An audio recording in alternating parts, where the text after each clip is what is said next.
Pourquoi apprendre à taper au clavier à l'aveugle? On parle de frappe au clavier à l'aveugle lorsqu'on utilise les 10 doigts pour taper au clavier, chaque doigt étant attribué à une position fixe sur le clavier, sans avoir besoin de contrôle visuel. Lorsqu'une personne utilise seulement quelques doigts et cherche visuellement les lettres sur le clavier, on appelle cela la méthode Hunt and Peck. Quelles sont les raisons pour apprendre à taper au clavier à l'aveugle? Sur cette diapositive figureront plusieurs conclusions d'études portant sur les caractéristiques de la frappe au clavier.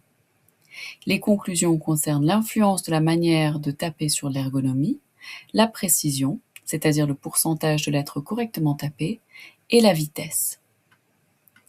Il est indiqué qu'une répartition fixe et constante des touches pour chaque doigt, ainsi qu'un minimum de mouvement des mains sur le clavier, réduisent la dépendance au contrôle visuel. Cela permet de mieux se concentrer sur l'écran plutôt que sur le clavier. Donc, plus on utilise de doigts pour taper vers des positions fixes sur le clavier, moins il est nécessaire de déplacer ses mains sur celui-ci. Les distances à parcourir étant réduites, il n'est alors plus nécessaire de vérifier visuellement si l'on se dirige vers les bonnes touches. À l'inverse, lorsque l'on tape avec 2 doigts, les distances de mouvement augmentent et chaque doigt doit atteindre davantage de lettres.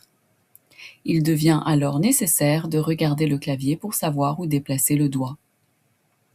La proprioception, c'est-à-dire la perception de la posture et du mouvement, joue également un rôle. Les muscles contiennent des capteurs qui perçoivent les mouvements et les distances entre eux. Par exemple, sans regarder, vous savez que vos jambes sont actuellement sous la table.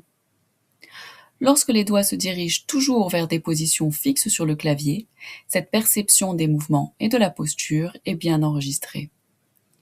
Associée au retour tactile, ce que nous ressentons lorsque nous appuyons sur les touches, et au retour visuel de l'écran, cela permet de détecter et corriger les erreurs plus efficacement. Les erreurs sont souvent remarquées avant même que la frappe ne soit totalement effectuée, ce qui améliore la précision. Les personnes qui savent déjà taper à l'aveugle reconnaîtront peut-être cette sensation.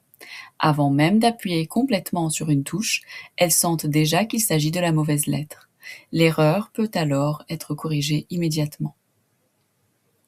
L'étude de Dakal et al.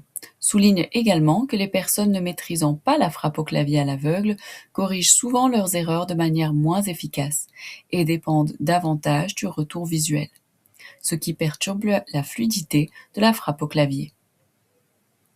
Savoir taper à l'aveugle réduit la charge cognitive. Comme la frappe au clavier devient automatisée, il est possible de se concentrer davantage sur des tâches de niveau supérieur, telles que la planification et la révision du contenu.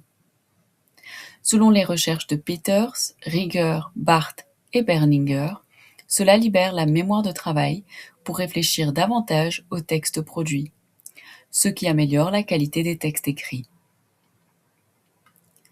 Cela a également un impact sur l'ergonomie, notamment la posture assise, l'effort des mains et des yeux, mais aussi sur la précision et la vitesse. La frappe au clavier à l'aveugle est généralement plus rapide grâce à des schémas moteurs plus efficaces. Peters affirme que les personnes ayant suivi une formation en frappe au clavier à l'aveugle obtiennent en général de meilleurs résultats au test de vitesse que celles n'ayant reçu aucune formation formelle. Donc, si l'on regarde le schéma, la frappe au clavier fait partie des compétences de transcription, tout comme l'écriture manuscrite, et elle est nécessaire, avec les fonctions exécutives, pour produire des textes écrits. Lorsque cette compétence mobilise également toute la mémoire de travail parce qu'elle n'est pas automatisée, cela influence la qualité des textes produits. Cela constitue donc également un argument en faveur de l'apprentissage didactique de la frappe au clavier dès l'école primaire, afin que les élèves puissent l'utiliser efficacement dans leur travail scolaire.